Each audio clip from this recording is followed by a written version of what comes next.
about to do is a song I wrote in 1989. And it also speaks about alienation. I hope this song would have gone away, but it seems to just be coming back and coming back again. It's a song I call 1990. So from the ghettos of Trinidad to the ghettos of LA, the same story.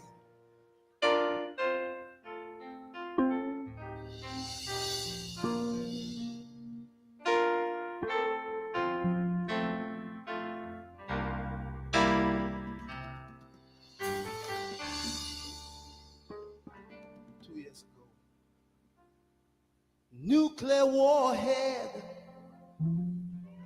do I see it torn down? And there's an army in retreat. I see the old colonials of Europe now become united. And that word, perestroika, it fills the streets. I see the eagle sitting on the shoulder of the bear. Or maybe it's the other way around. Is this the calm before the hellfire? Or is our tomorrow really heaven bound? But 1990, the blood still flows in Bogota, and from Beirut to Johannesburg, the river don't stop. 1990, third world children still wander in their boats, in their jungles, in their deserts, until they dry. It is strange. The more we change, the more we rearrange.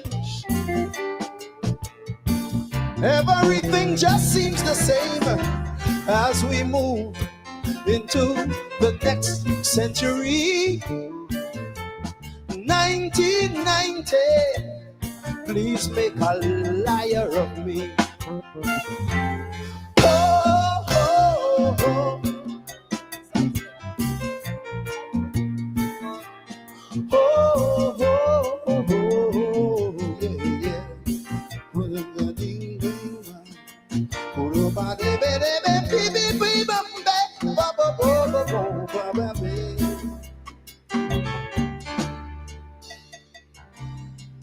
There is a black man on the run through a lonely Beijing street. There he goes. My God, he's running again. This time through Brooklyn, Howard Beach. And there he runs again through the streets of Soweto and Bensonhurst. And I'm saying, Lord, so the story goes. And the ghostly man from the past, they call him Selma, Alabama. He just shrugs and says, deja vu, I suppose. 1990. Will our children stand firm, or will they keep a running and a running and a running till the end of time? 1990. Will hands of love ever reach out, or will they be there just to strengthen the crime? It is strange. The more we change, the more we rearrange. Everything just seems the same as we move into the next century. 1990, please make a liar of me. Oh, oh, oh. Oh, oh, oh. Bamba-dee-dee-ding, bamba-ding, bamba-ding, bamba-ding. Wanna-be-be-ba-doo. Ooh.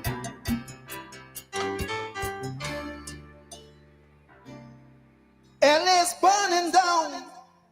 It reminds me of Harlem and what's in the 60s. Same problem, same country, and king. King is still the name. People shouting power, power to we the people, and equal rights and justice is still the game. I remember over 25 years ago, America stood up and said, this won't happen no more. Now you tell me, what have we become? Will the beast always defeat the beauty? Is this land just another house of the rising sun? 1990, will we see a tomorrow where our children will truly be free? 1990, is it joy, is it sorrow, as we move into the 21st century? I'm saying it is strange. The more we change, the more we rearrange, everything stays the same as we move into the next century. 1990, make a believer. Oh. Now you tell me, what have we become? Will the beast always defeat the beauty? Is this land just another house of the rising sun? 1990, will we see a tomorrow where our children will truly be free? 1990, is it joy, is it sorrow, as we move into the 21st century? I'm saying it is strange. The more we change, the more we rearrange, everything stays the same as we move into the next century. 1990, make a believer of me.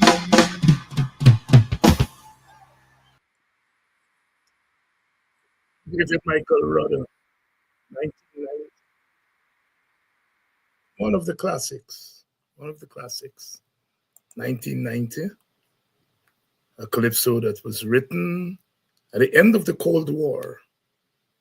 And David Rudder asking what would change for countries of the third world, what would change for Black people and brown people and poor people. And he says, the more things rearrange, everything remains the same for some people in the world, some countries in the world. He's asking, make a liar of me. almost 40 years later, I think Rudder's thesis is still correct. Whether it's the shoulder on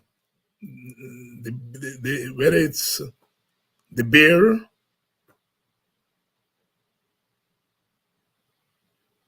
on the shoulder of the beast or the other way around, everything remains the same.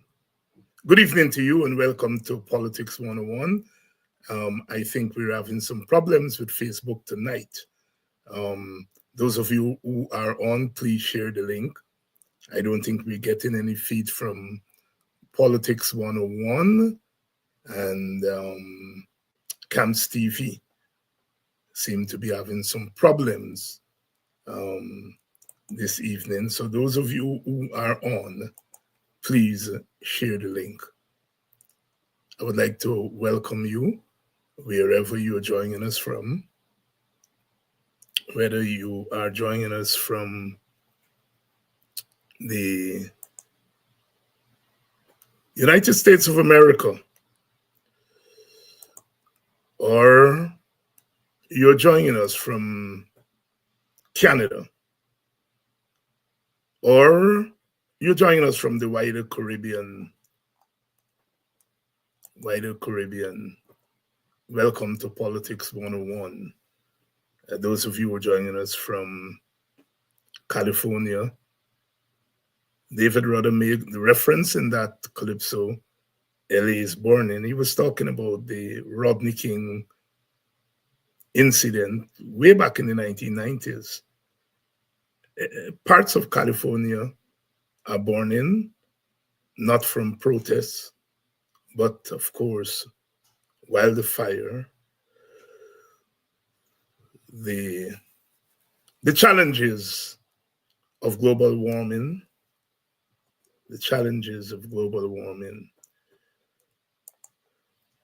remain. Good evening to all of you. You're joining us from in Guyana. Welcome to Politics 101.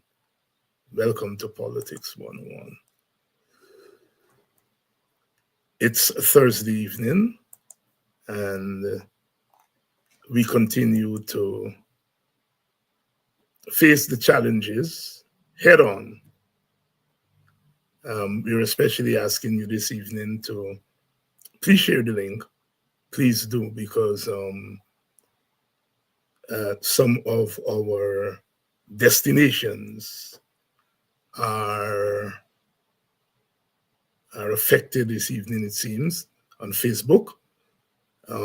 Please share the link and let them know that we're on. Welcome to Politics 101. Last evening, we had a very frank discussion about the election, the upcoming election, and what we can expect. And we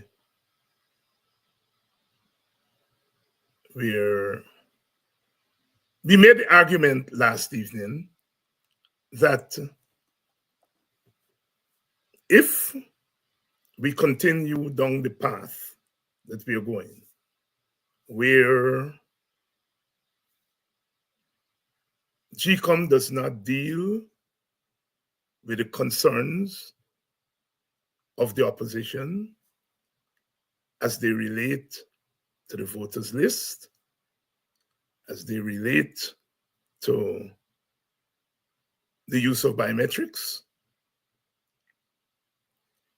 as they relate to the general conduct of the election, that we could be heading into a period of serious political instability. That was the gist of our argument last night. Well, today it seems as though we have company.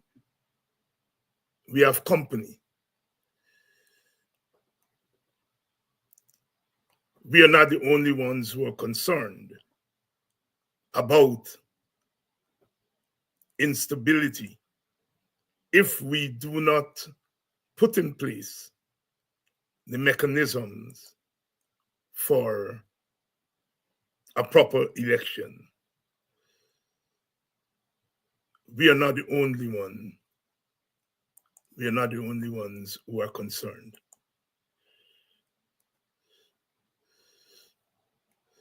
Take a listen.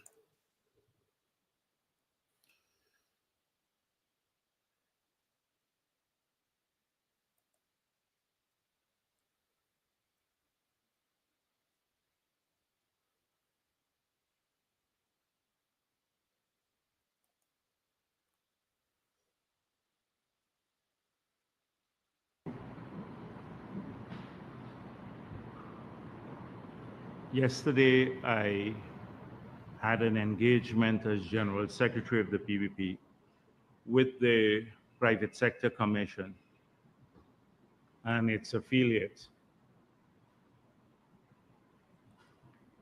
They wanted to speak about the upcoming elections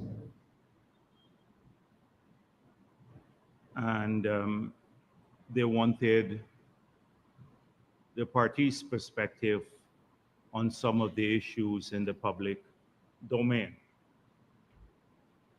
It was a good meeting, and I commend the Private Sector Commission and its membership for being so interested in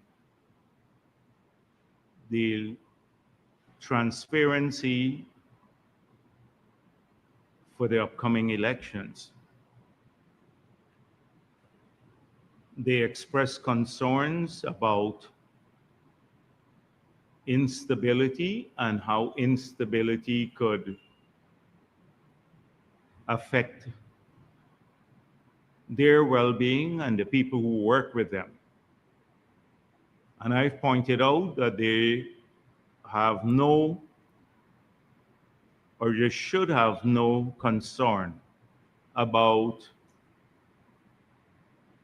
the PPP stoking any instability or any violence surrounding the elections. We have a track record that will show that in our entire history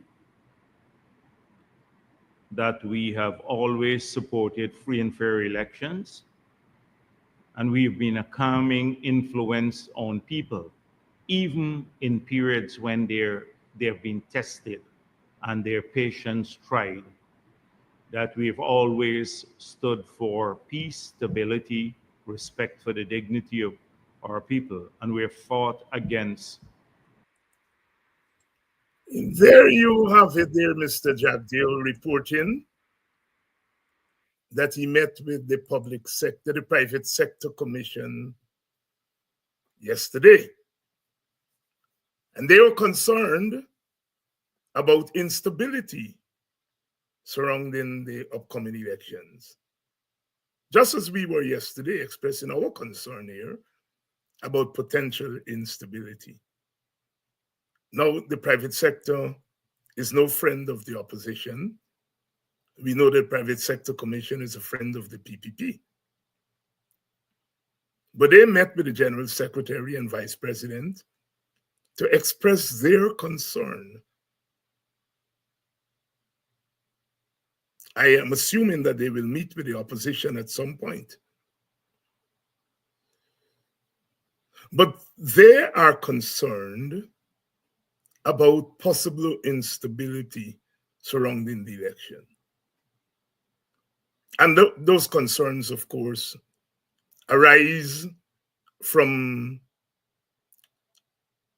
two different standpoints. One, that we have had a history of instability surrounding elections, going way back to 1961, coming right through to 2020. Because elections are about winner take all. The winner wins everything. the loser lose everything. And because our voting patterns are along ethnic lines, the winner is always one ethnic party or the other. And contrary to what Jack Dio is saying about the PPP not engaging in violence, I think Jack Dio was born in 1964, but he's not a slouch. He's not a dunce, he can read. And I think one party called the People's Progressive Party was very active in violence surrounding the 1964 election. After the change in the voting system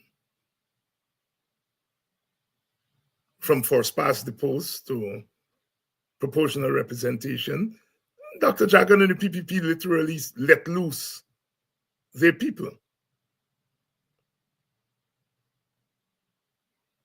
Let loose violence in the society. 1964. The PPP was the aggressor. I said last night that I hold to the Guyana thesis that the PPP and their supporters were the aggressors in 61 and 64 and 62, 63. The aggressors were the PNC and the UF. In 1964, the PPP reigned terror on Guyana. My own village, which had not gotten involved in the racial conflict, got involved in 1964 after two elderly persons, the Series, were killed at the back dam. Later, it was found out that PPP supporters were responsible for those killings. And Buxton got involved, and then you had the domino effect to Linden and other parts of the country. The PPP were the aggressors. Jack Dio was born in 1964, but he's not a dunce. So he must know that when he says about the PPP not being involved in violence, that he's talking nonsense. There's been no guilty race or no guilty party, because all parties and all races were involved. The United Force was involved in the violence in Georgetown in 1962 and 1963. All the parties at the time. And as recent as 2020, we saw violence at Lusignan by the PPP supporters. Bath Settlement, Bush Lot. Jack Dio was a big tone man in 2020. So you can't say he wasn't born. The PPP has not been involved in violence. I wonder when he tell his supporters to chase Granger and them if they come into the Indian communities. I wonder that was what.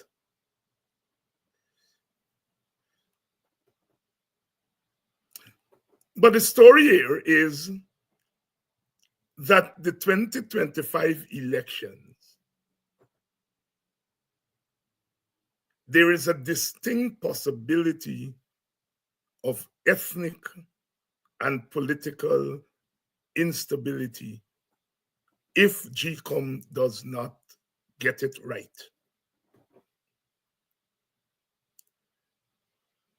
If there are no biometrics and there's not a credible voters list, and we have a chairperson who automatically votes with the PPP, then those are not the conditions for free and fair elections. And the opposition may decide to go into those elections without those guarantees. But that will not be a guarantee. that we are not going to have instability. The private sector recognizes that. If they can recognize that, see, they're thinking about their businesses and how their businesses can be affected. And we can understand that. And they met with the government, and Jack Dio's assurance to them is that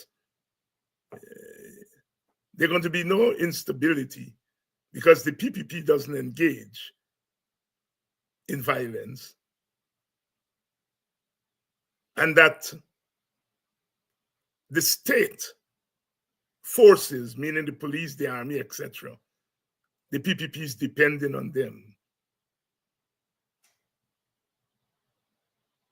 to deal with any instability. Jack Dio, is not assuring the private sector that, look, we're glad you all have brought your concerns to us.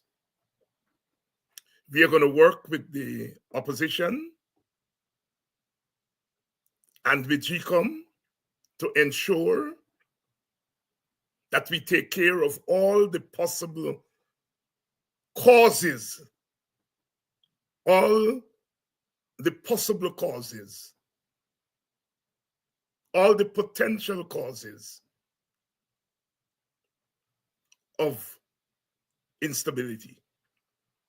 Any government that is concerned about the country and that is concerned about warnings that you are going down, look, we will work with the stakeholders, we'll work with GCOM, we will work with the opposition. We want to work with the private sector to ensure that all the possible causes are taken care of. That is what a responsible party and government would say. But Jack Dio is not saying that. He's threatening that should there be instability, he will use the power of the state. So in the face of potential instability, the PPP is not prepared to deal with the causes of the instability. They're not prepared to deal with that. They're telling the country, we will do nothing about the concerns of the opposition. And if there is any instability, we are depending on the state, maybe to gun down and shoot down people. And it's the government you're dealing with. Mr. Jack Dio went on today to give all the reasons why you cannot clean the voters list.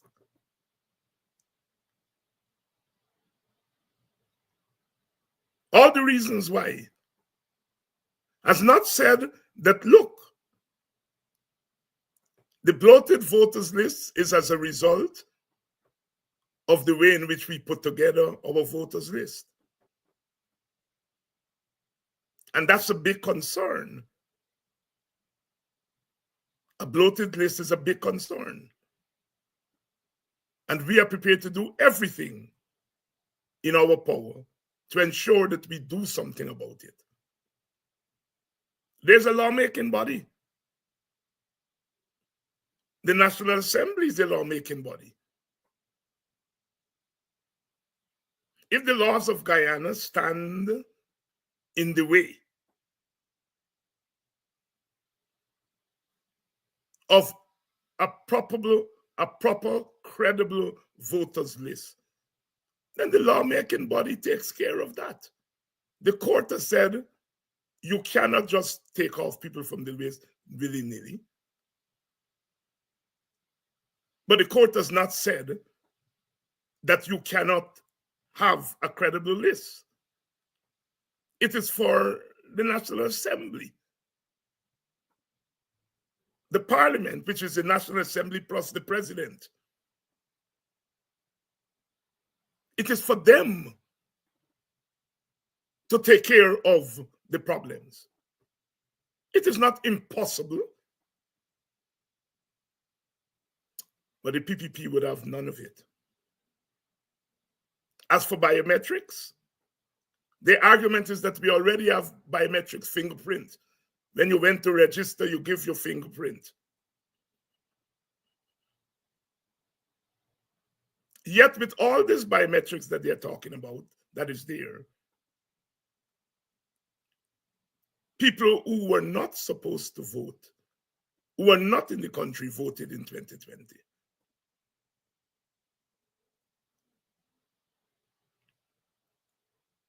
Even in the local government election, we saw instances of that. So clearly, the fingerprint that people took when they registered, whenever they did, is inadequate.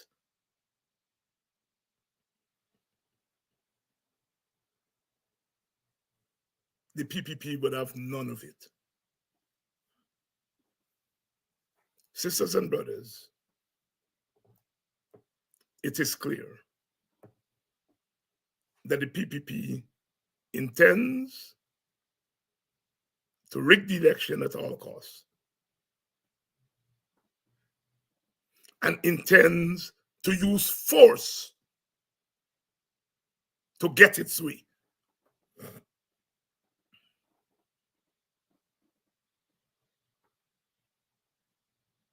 Jack Dios made that clear. I made it clear today at his press conference.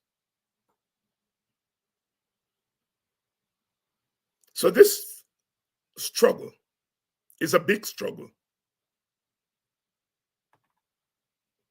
And we cannot let up on it. The plan of the PPP is clear. Win the election at all costs. And if there is any challenge, meet the challenge with the full force of the state.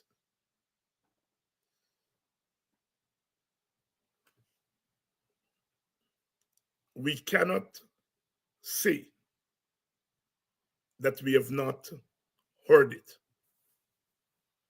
The private sector is concerned, understandably so. The opposition is concerned, understandably so. The citizens of the country are concerned, understandably so.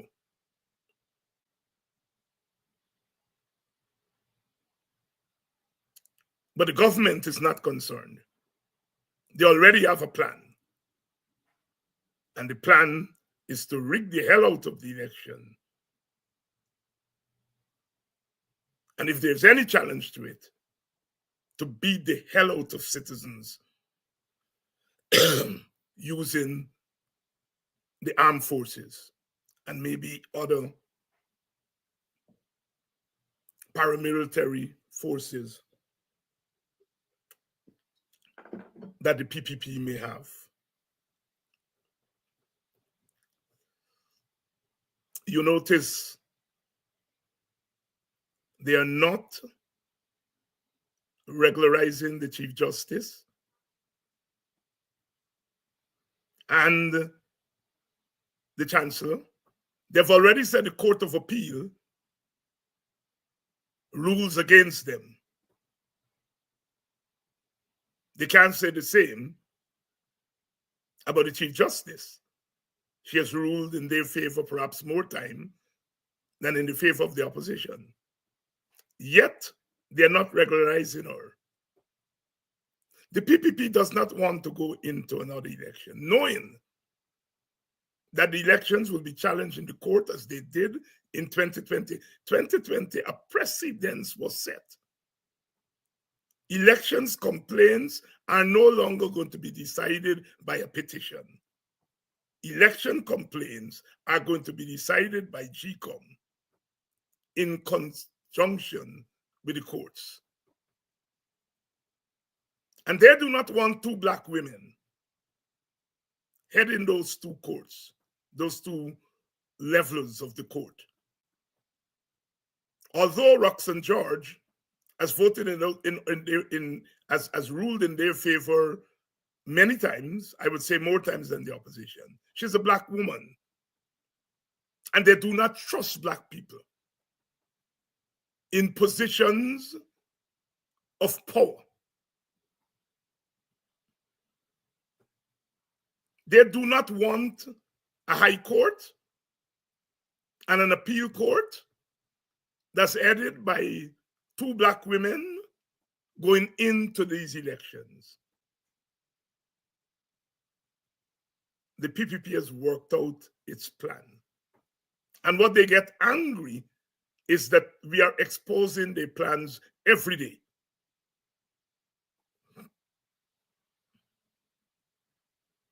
We are in for interesting times. Interesting times.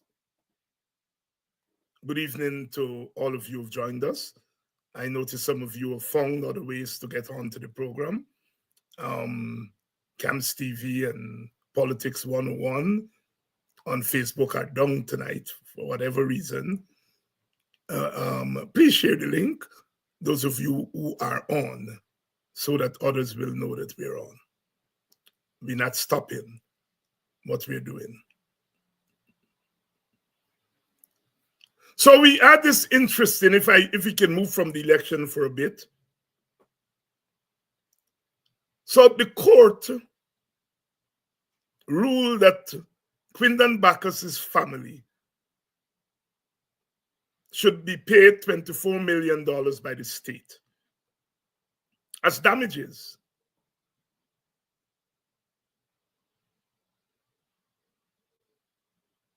The state, through the Attorney General's office, said that they would appeal the matter. They were not appealing, they say, that the state has responsibility.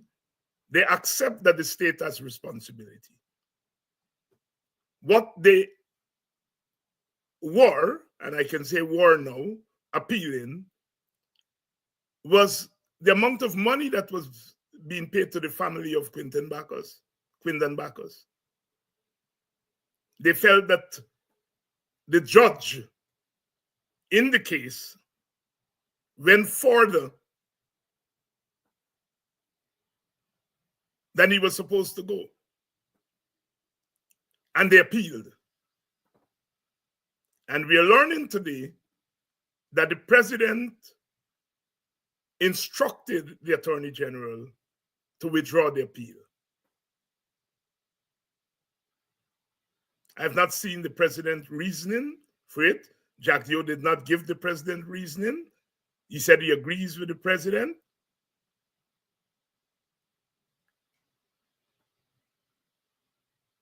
So here we have the Attorney General appealing compensation for killing. The state has already taken responsibility. But $24 million is too much to give to a poor black family for the loss of their child.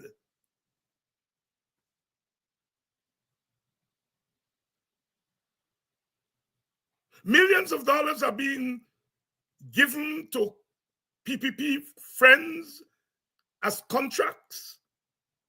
They're doing bad work, late work. No big deal. But the police killed a young man. Accept the responsibility for the killing of this young man. But $24 million is too much. No, we know $24 million is not a lot of money by Guyana standards. You cannot put a money value to life. And so you don't want to err on the small side. Those of us who remember the Linden gunning down, where again the state paid compensation. But what was the compensation? I think $5 million or something, nothing more than that. And that was 2012, 12 years ago. Today they want to do the same thing. And so they were about to appeal.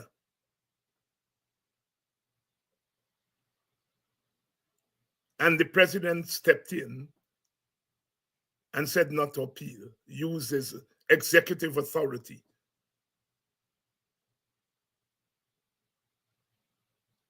Now, the president may want to take a tap on the shoulder for this, but I can guarantee you that when the decision was made to appeal, Nandalal did not make that decision on his own. The Solicitor General did not make that decision on its own. No Solicitor General, no Attorney General is going to make a decision of that magnitude without the agreement of the president and the vice president. And so Jack Dio and Orphan were part of that original decision. But clearly, they're living in the same country that we are living in.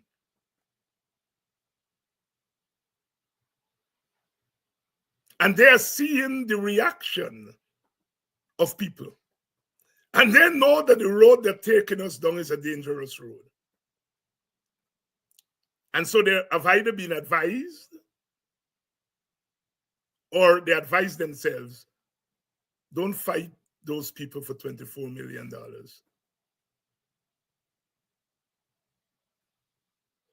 So, you know, they want to suck cane and blow whistle at the same time.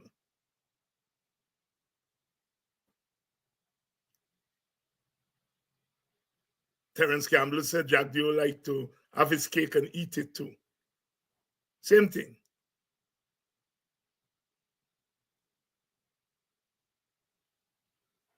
They want to give the impression that the president is such a wonderful chap. You know, he's overruling his attorney general. He's overruling himself, which is not new. Remember the story with the cash grant? $200,000 per household. By the time board wife wake the next morning, it come down to $100,000 per person because people were going to Jack Dio Gate. But apparently somebody went to Jack Dio Gate again to tell him, don't appeal the granting of $24 million as compensation for the state killing a young man, a young black man.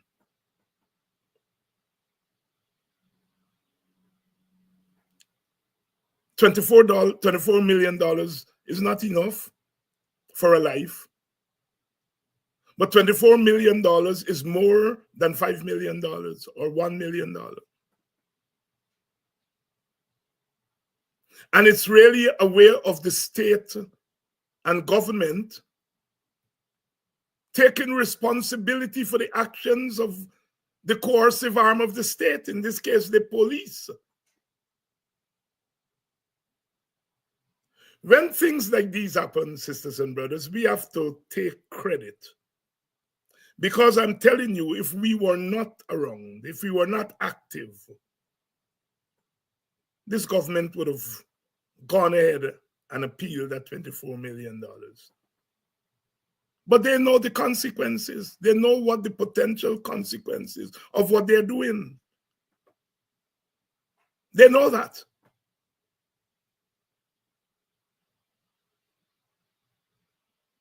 Sometimes it's not what you make a government do. It is also what you prevent the government from doing. And one of the criticisms of the opposition, justified too, is that we have not been aggressive in preventing this government from doing certain things. And I think as a collective opposition, we have to take responsibility for that. Deterrence. Deterrence is as effective as actually getting a government not to act in a certain way. Nothing like the PPP would have pulled back an appeal in a matter like this if they were not going to pay a price for it. And we know that the price that they are going to pay is not in votes. The PPP will not lose a vote, a single vote. They will not lose a single vote if they appealed this case. So they're not concerned about losing votes. What they're concerned about, without saying it, is how it could look, and then what would be the response of the African Guyanese community. I have made it very clear, extremely clear, for me as an individual and for the party that I belong to, the question of ethnic violence is a very serious question. We must do everything in our power as a country, as a government, as an opposition, as a political elite to prevent violence. Everything we must do. Because violence, especially ethnic violence, it has a way of multiplying. And sometimes there's no end to it. Just look at what's happening in the Middle East right now there in Gaza. We do not want that for our country. And so we are very clear that we must do everything to remove the factors that are going to play into ethnic violence.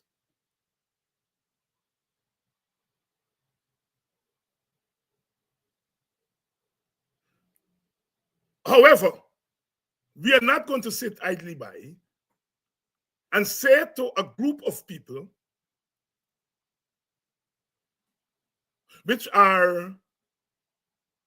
are coming under the ethnic, the economic hammer, the political hammer of the government every day. We are not going to sit down and tell people they must take it. We have to be fair to people.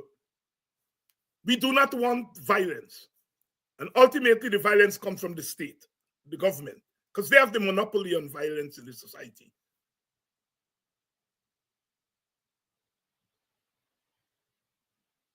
And we have a responsibility to appeal to people not to fall into the trap of getting engaged in activities which the government can then use and say, look, you all started. You know, they did it with the same Quindon Backer story. People marched peacefully from Golden Grove. They didn't interfere with nobody. They passed all kind of Indian villages. They didn't touch not one soul. And then the police stopped the march at Monrepo, where a critical mass of Indians are there at the market. And we know what happened after then. If those people are intent on beating Indian people, they pass Annidale Market, they pass this market, they pass that market. They didn't touch a soul. But then they were stopped. Not at BV. It's the BV police. But they didn't wait until they meet BV police station and stop the march there. They stopped the march at Monrepo Market.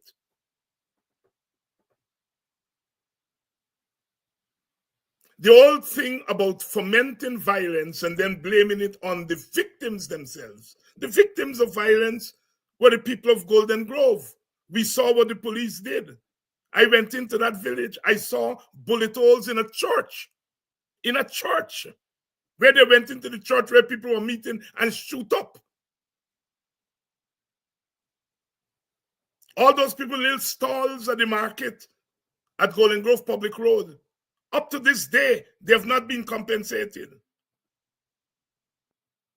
We know what the PPP plan is.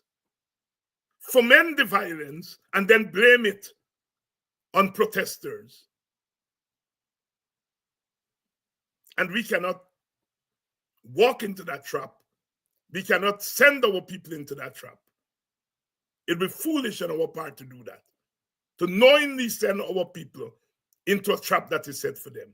But, there is a but. We have a responsibility to those people, our supporters, to say that you all have absolutely no right to sit down and take blows from a government and don't fight back. So we have a responsibility to tell our people to fight back.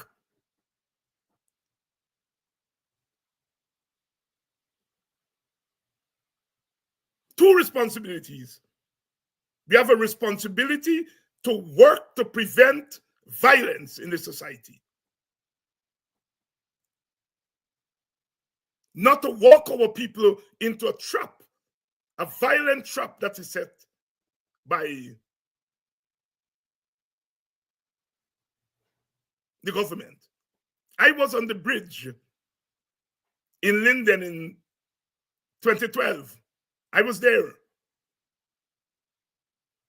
And Mr. Hickins, who is now the commissioner, came to Aubrey Norton and myself and pleaded with us to tell the people to get off the bridge.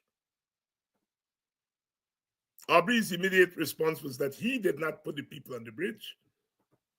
I concurred, and we are not the people to be speaking to. They should go and speak to the people on the bridge. They never did. They waited until the sun went down and darkness came, and they murdered people on that bridge. They didn't go and talk to the people. They came to talk to me and Norton. Norton and me didn't put the people there. Go and talk to the people. They didn't. They gunned those people down.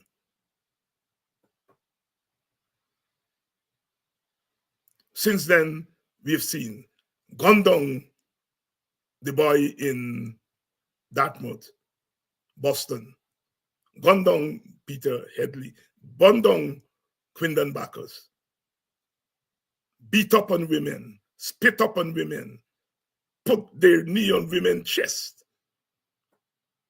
We cannot look at the government doing that and tell our people, turn the next cheek, turn the other cheek. No, fight back. You cannot, as human beings, take that kind of blows.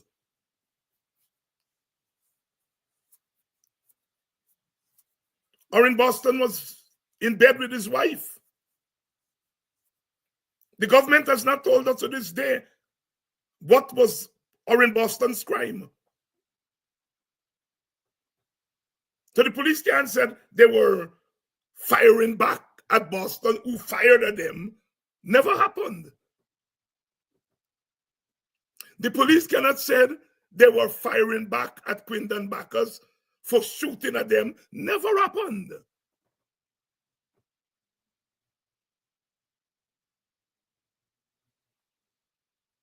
It means that the police, men who were involved, used unnecessary force. And we cannot say to our people, take bullets all the time and don't fight back.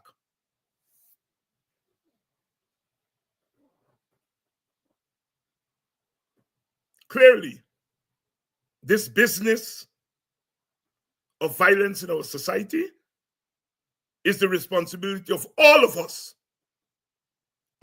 as political leaders. If the private sector went to the president, the vice president, and said, we are concerned that this election is going to become a flashpoint for violence, and the government response is not to tell them we are prepared to work with all the stakeholders to prevent what you are forecasting. But they're going to say to them, the PPP doesn't engage in violence, and we are prepared to use the state. You've already turned your guns on half the nation. You've already turned your guns on half the nation. You're looking for a gun solution to a political problem.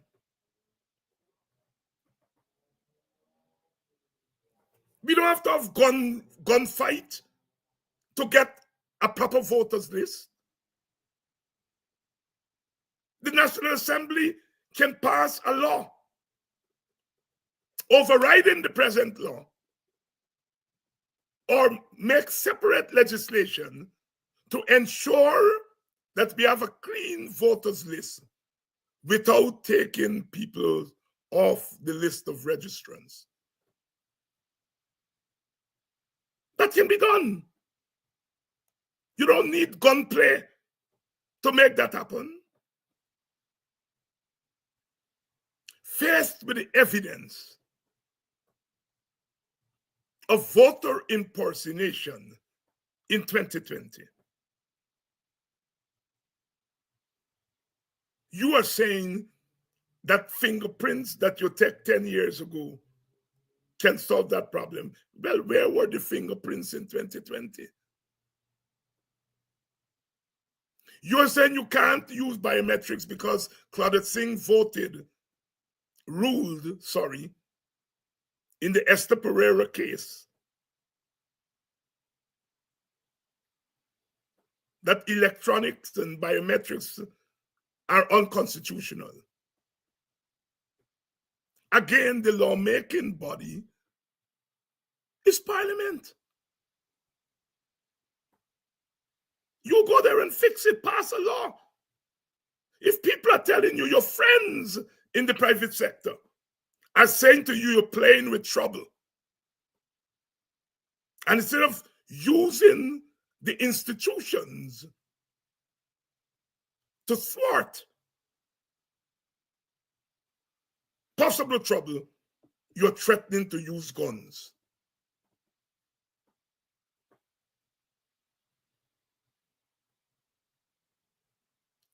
In the face of that, I cannot say to the victims, the potential victims, you all sit down and allow them to shoot at you down.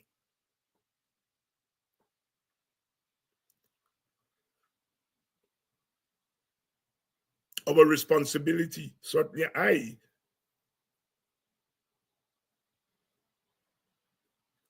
take the responsibility of ensuring that violence does not erupt in our society. I have a responsibility, like other leaders, to prevent that from happening.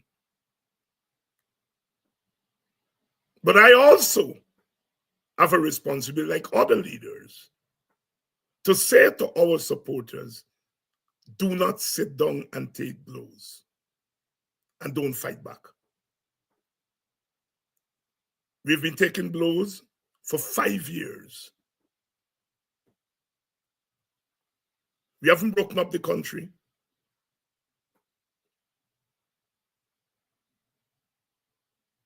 The political leaders on the opposition side are taking blows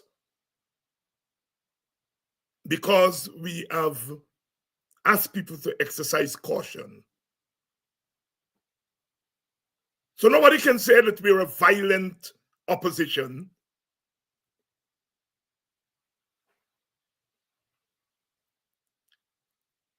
But as Mahatma Gandhi said, Mahatma Gandhi, the prince of nonviolence, once said, if I had a choice between cowardice and violence, I will choose violence. Cowardice is not an option. It's not an option.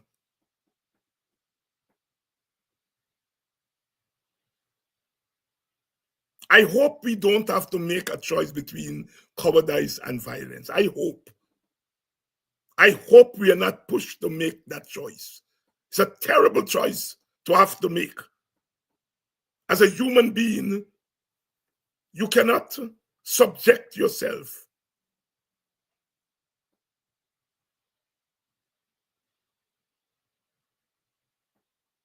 to becoming cowards. It's inhuman, or unhuman, inhuman, or whatever word you all want to use, to resign yourself to being a coward. There's nothing human about that.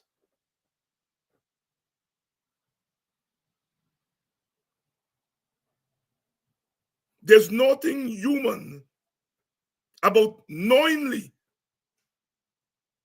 subjecting yourself to engage in violence against your brothers and sisters. It's inhuman, unhuman to do that. And so I hope we don't get to the point where we have to make that choice. Because either way, whether we choose violence or we choose cowardice, they're both social sins. And this government must do everything to avoid pushing the country to have to make that choice.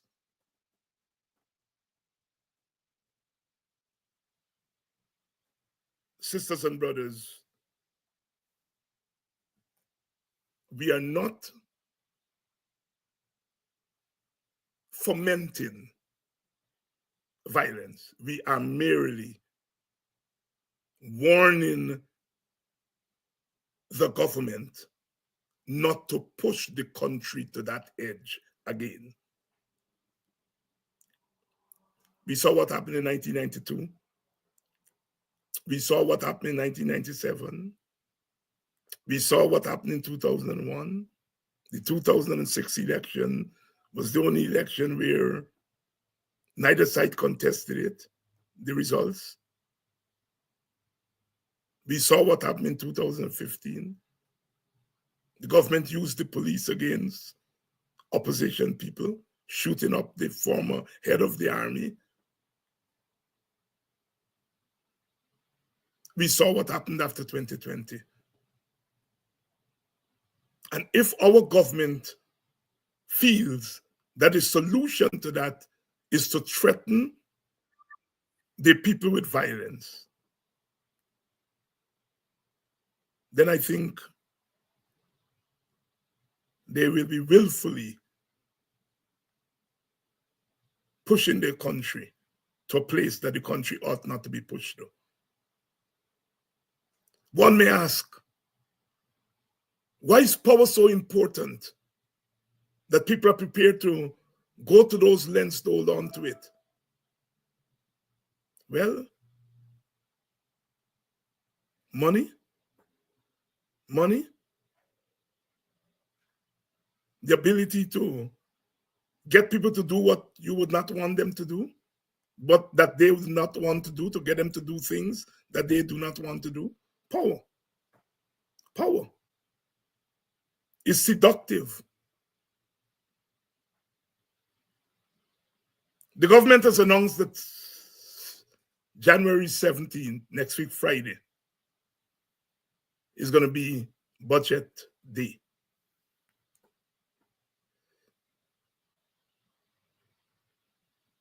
You all know what the budget is. It's a yearly story the government put out about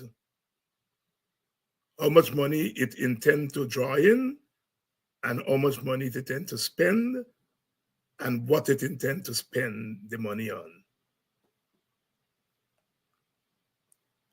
All of us know about budget, especially women, because the women have to run households. They have to do weekly budgets, monthly budgets. So they know what a budget is.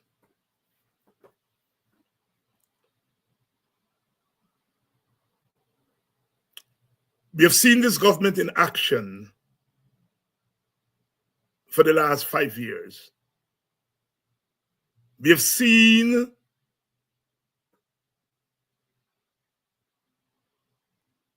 what it has used the budget to do. Like any big undertaking by government, you ask, what is the thinking behind this undertaking? This amount of money that we are purporting to spend, and these items that we are purporting to spend the money on, what are the outcomes we are expecting? What is the thinking behind your budget? Are you expecting this budget to contribute to people dealing with the cost of living, which is a problem?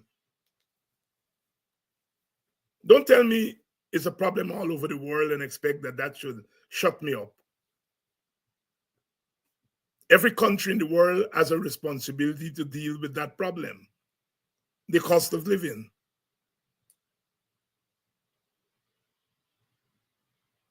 Is the budget going to comprehensively deal with the question of equipping our people to deal with cost of living, the high cost of living?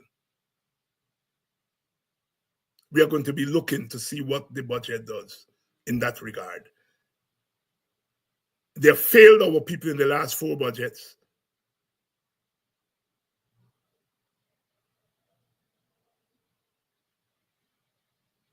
We have the big and overriding problem of poverty, something that we in the Working People's Alliance have taken up as a primary overriding issue that we have to confront and beat. We are going to be looking in this budget to see whether the government puts in the forefront poverty and poverty alleviation. We have seen in the past what the government emphasis on, and that is infrastructure. And given what they're spending on infrastructure, our country should have the best infrastructure in the world. Electricity supply is part of infrastructure. With all the $1 trillion we are spending, we still ain't got electricity right.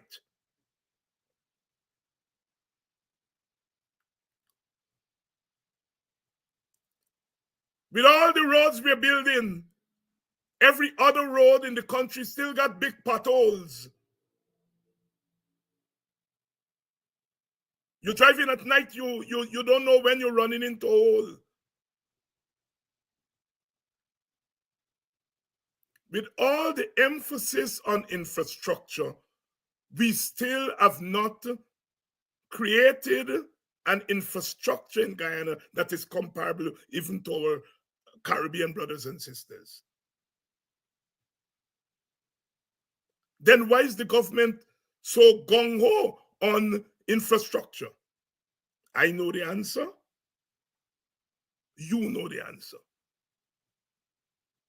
Infrastructure is being used as a medium of wealth transfer from the government to its chosen supporters. To the outcome of the PPP's budgetary allocations in the past, the big outcome is the transfer of wealth from the government coffers, meaning from the coffers of the people, to their supporters. We are going to be looking at this budget to see if they continue with that emphasis. And we have no doubt that they are going to continue that emphasis.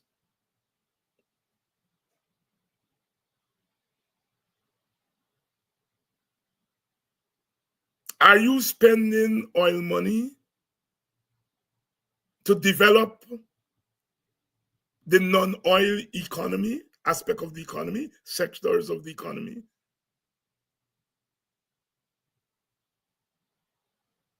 Are you using the windfall only to spend on sugar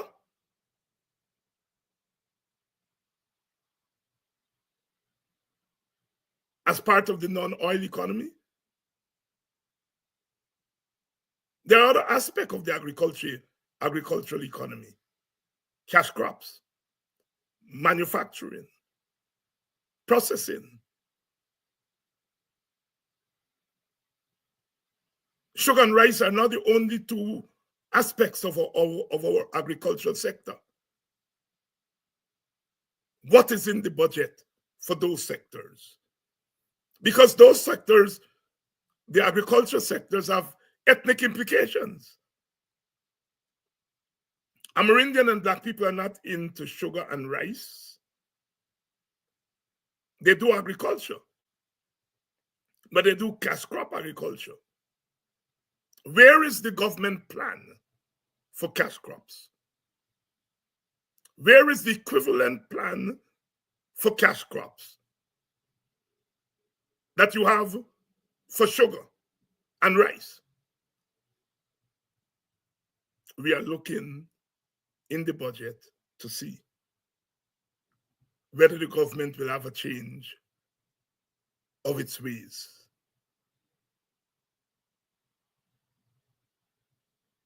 Education is not just school buildings.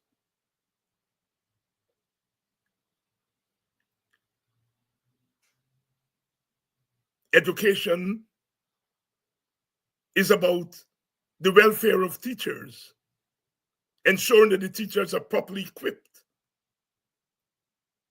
What are you spending on that? How much are you spending on wages?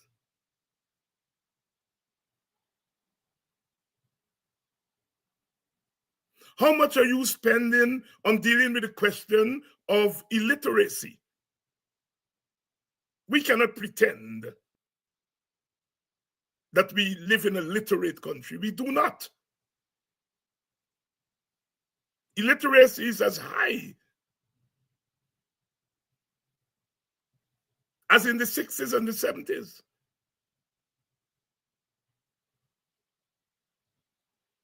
How on earth are we going to be speaking about development with an illiterate workforce?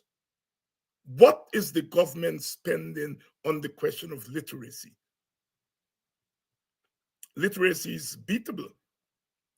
Cuba was able in the first years of its revolution to eradicate illiteracy. Grenada, in less than 4 years, brought down illiteracy considerably.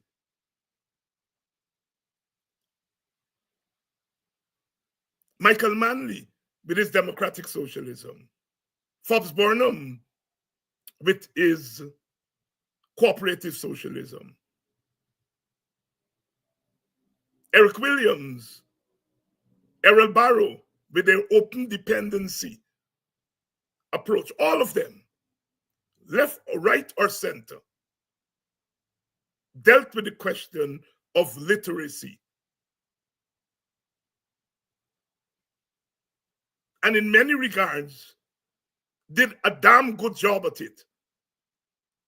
When I was a boy going to school, the literacy rate in Barbados and Guyana were in the high 90s. Jamaica at that time had the lowest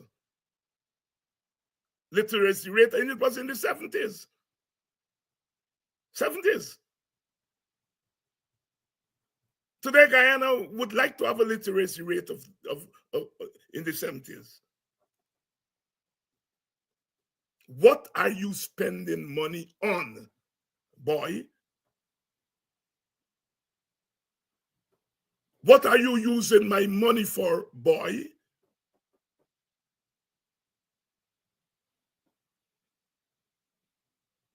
Yes, I want hospitals, but I want good doctors, well-trained doctors, well-paid doctors. I want the state-of-the-art equipment in the hospitals. You don't have to fly me to Mount Hope in Trinidad or to Barbados to do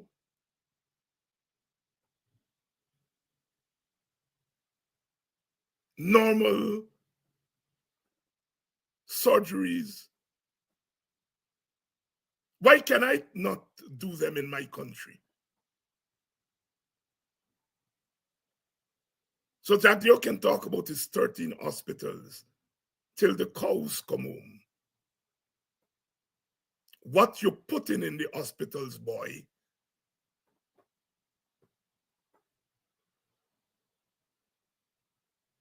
and so as we wait for the budget, these are some of the things we'll be looking at. When it comes to the regional distribution of resources,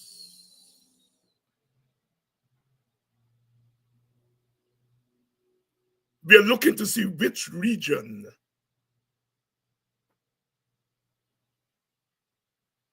is going to get what resources. I heard the vice president today say that they intend to work with NDCs and municipalities to improve things like the burial grounds. Good.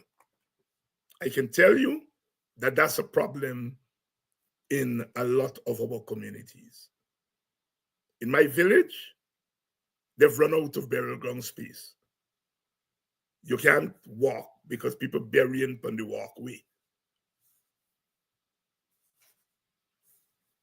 The PPP has in the past said that they will work with the NDCs that they control. We are going to wait to see whether they're going to work with all NDCs and give resources for improvement in our cemeteries and community roads, and that you're even-handed in all the communities. You have not been even-handed in the past. So we're on budget watch.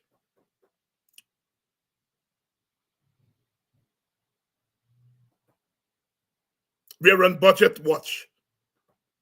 And we have to be on budget watch because the budget is a cash cow for corruption.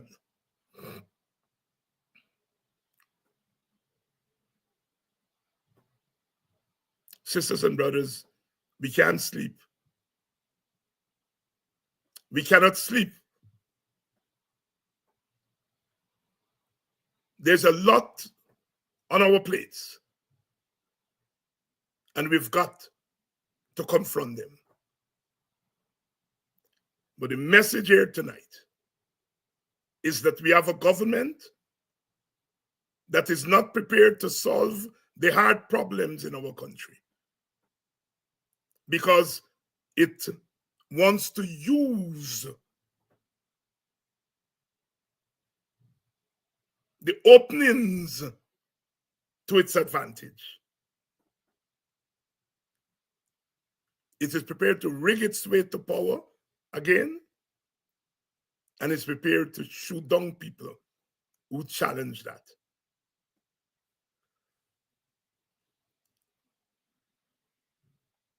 They intend to give us the untenable choice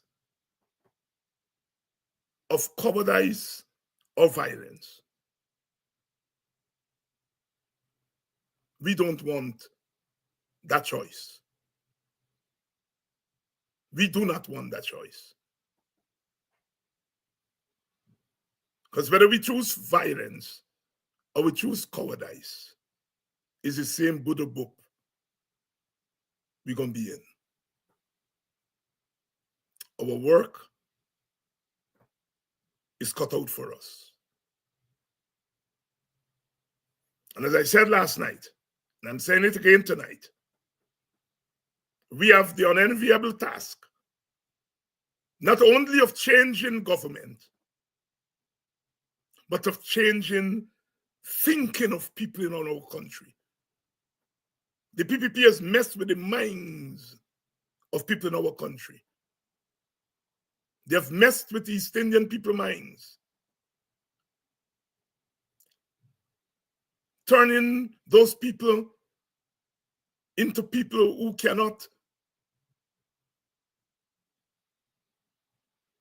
feel for their neighbors anymore.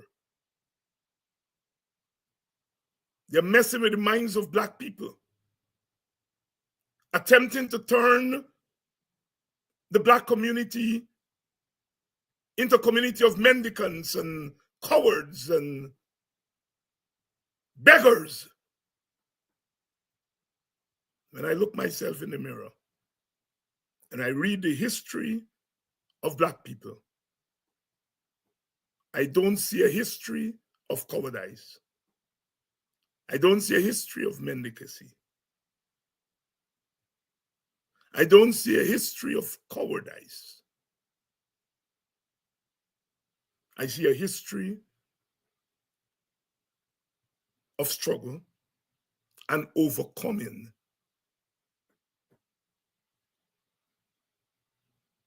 And so the attempt to turn people looking like me into the worst of the worst should not be allowed to go 1 inch further. The notion of Amerindian people as stupidity, you can go and give them little trinkets, is inhuman.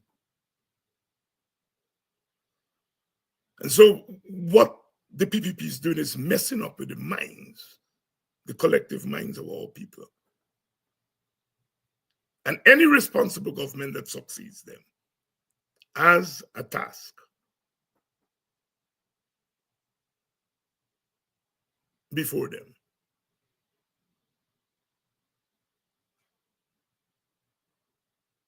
We live in a country of double standards. I noticed my friend Donald Ramatar eulogizing Balthasar.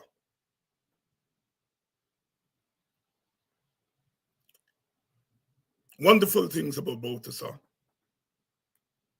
And Donald has every right to eulogize Balthasar.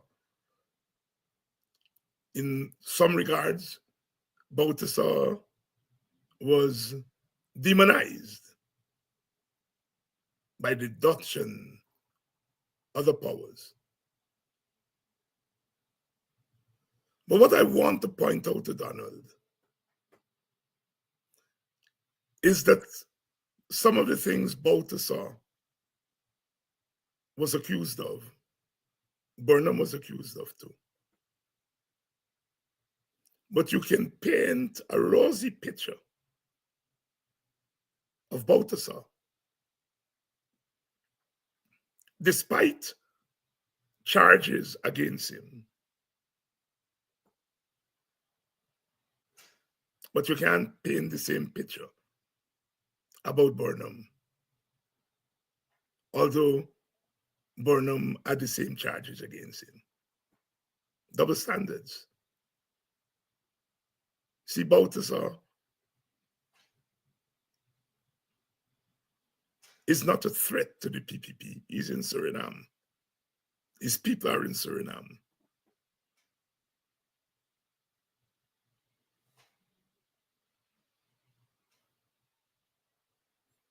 They are our Indian Guyanese brothers and sisters who go to the United States and they vote for Black politicians. But in Guyana, they would never do that.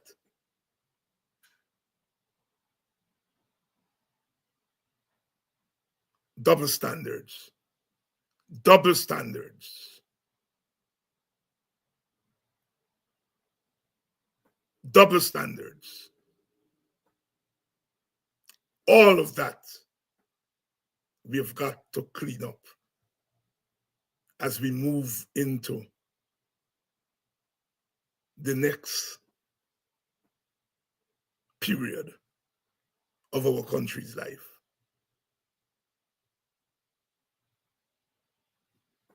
I'll be back tomorrow. Hopefully, I'll be joined by Dr. Vincent Adams, who is here on Fridays. Our plate is full, but we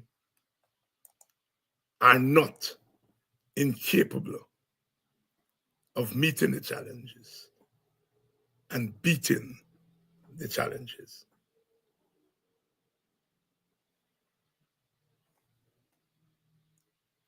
I'll see you all again tomorrow.